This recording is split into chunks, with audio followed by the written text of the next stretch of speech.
अयोध्या, बाबरी मस्जिद, मथुरा और ज्ञानवापी जैसे सांप्रदायिक तनाव की अगली कड़ी भोजशाला को माना जा रहा है। भोजशाला, जिसे मुस्लिम पक्ष कमाल मौलाना मस्जिद कहता है, तो वहीं से हिंदू पक्ष माँ सरस्वती का मंदिर मानता है।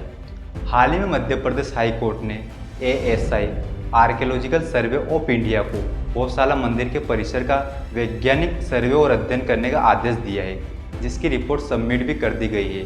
कहाँ है भोजशाला और क्या है इसका इतिहास, विवाद का वास्तविक कारण क्या है और क्यों बसंत पंचमी के दिन तनाव अपने चरम पे पहुंच जाता है, ASI की रिपोर्ट में क्या खुलासे हुए, इन सभी सवालों के जवाब हम आज के इस वीडियो के अंदर जानने वाले हैं। भोजशाला का पूरा इतिहास क्या था? धार की भोजशाला एक बार फिर से चर्चा में है। भोजशाला पे चर्चा करने से पहले हम इसकी स्थिति को समझ लेते हैं। भोजशाला मध्य प्रदेश के धार जिले में स्थित एक ऐतिहासिक और विवादित स्मारक रहा है।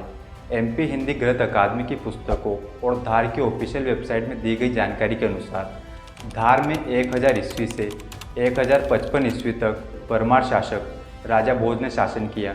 राजा भोज सरस्वती देवी के अनन्य भक्त थे। उन्होंने यहाँ 1034 ईस्वी में यहाँ पर एक महाविद्यालय की स्थापना की, जिसे बाद में भोजशाला के नाम से जाने जाने लगा। और राजा भोज के समय ही यहाँ सरस्वती देवी की एक प्रतिमा की स्थापना की गई, जिसे हिंदू सरस्वती का मंदिर मानते हैं, जिसका उल्लेख परमार के दरबारी कवि मदन ने अपने नाटक कर्पूर मंजरी में किया है। ऐसा कहा जाता है कि 1305 ईस्वी में दिल्ली के सुल्तान अलाउद्दीन खिलजी ने भोजशाला को ध्वस्त कर दिया था। इसके बाद 1401 ईस्वी में मालवा के शासक दिलावर खान गोरी ने भोजशाला के एक हिस्से में मस्जिद बनवा दी और 1514 ईस्वी में मोहम्मद शाह खिलजी ने दूसरे हिस्से में भी मस्जिद बनवा दी। बताया जाता है कि 1875 ईस्वी में यहाँ पर खुदाई की गई। इस खुदाई में सरस्वती देवी की एक प्रतिमा निकली, जिसे अंग्रेज पॉलिटिकल एजेंट किंगकेन लंदन ले गया, जो आज भी लंदन के संग्रहालय में सुरक्षित है। हाई कोर्ट में दाखिल याचिका में इस प्रतिमा को लंदन से वापस लाने की मांग भी की गई है। भोजशाला विवाद 1902 से शुरू हुआ, जब प्रतिष्ठित शिक्षावादी काशीराम लेले ने मस्जिद के फर्श पर संस्कृत के कुछ श्लोक देखे और इसे भोजशाला बताया। इसके बाद 1909 में धार रियासत ने इसे संरक्षित स्मारक घोषित कर दिया, साथ ही पुरातत्व विभाग के अधीन हो गया। इसको लेकर हिंदू मुस्लिम विवाद बढ़ ही रहा था कि 1935 में धार के महाराजा ने यहाँ शुक्रवार को नमाज पढ़ने की अनुमति दे दी। इस निर्णय के बाद धार्मिक विवाद तूल पकड़ने लगा, जो आज तक चल रहा है।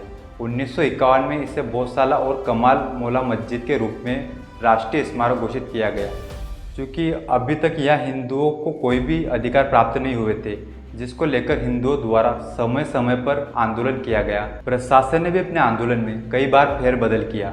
वर्ष 1995 में मुस्लिमों को प्रत्येक शुक्रवार को नमाज पढ़ने और हिंदुओं को वर्ष में एक बार बसंत पंचमी के दिन पूजा करने की अनुमति मिल गई। अभी तक हिंदू सरस्वती की फोटो रखकर पूजा करते हैं।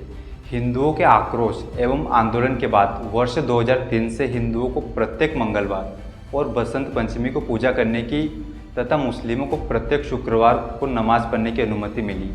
दोनों ही पक्षों को अधिकार मिलने के बावजूद 2013 में बसंत पंचमी और शुक्रवार एक ही दिन पड़ गए, जिससे यहाँ माहौल बिगड़ गया।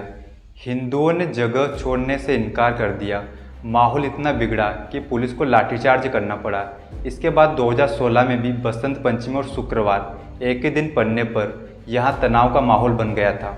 कुछ समय पहले Hindu front for justice trust ने हाई कोर्ट में याचिका दायर की और कहा कि भारतीय पुरातत्व सर्वेक्षण विभाग की 1902 से 1903 की रिपोर्ट के अनुसार भोजशाला में संस्कृत श्लोक, कमल और गणेश जी के चिन्ह प्राप्त होते हैं। अतः मांग की गई कि भोजशाला में वैज्ञानिक पद्धति से खुदाई हो, जिसमें वास्तविक स्थिति का पता चल सके। मध्य प्रदेश के उच्च न्यायालय ने याचिका को स्वीकार करते हुए आदेश दिए हैं कि कमाल मौलाना मस्जिद और भोजशाला का सर्वे आधुनिक वैज्ञानिक पद्धति से होगा, जिसमें GPS और GPR तकनीकी का प्रयोग हो। खंभे सहित पूरे परिसर में बंद और खुले कमरे का भी सर्वे किया जाए।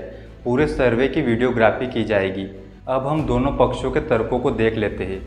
मुस्लिम समुदाय के अनुसार अलाउद्दीन खिलजी के समय से ही यहाँ मस्जिद बनी हुई है और यही कमाल मौला मस्जिद की दरगाह है।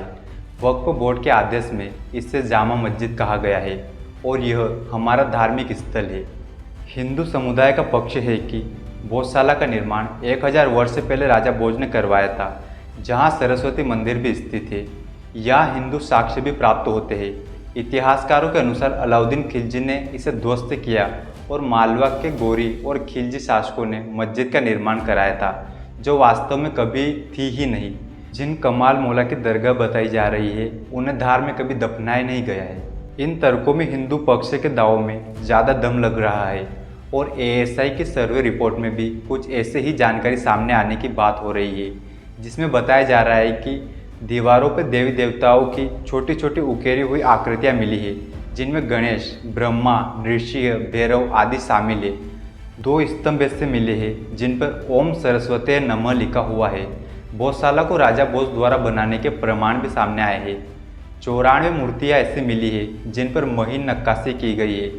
कई अन्य आर्टिकल मिले हैं जो कि मंदिर होने की ओर संकेत कर रहे हैं। हालांकि अंतिम फैसला एएसआई की सर्वेक्षण रिपोर्ट के विश्लेषण के बाद ही माननीय न्यायालय द्वारा दिया जाएगा।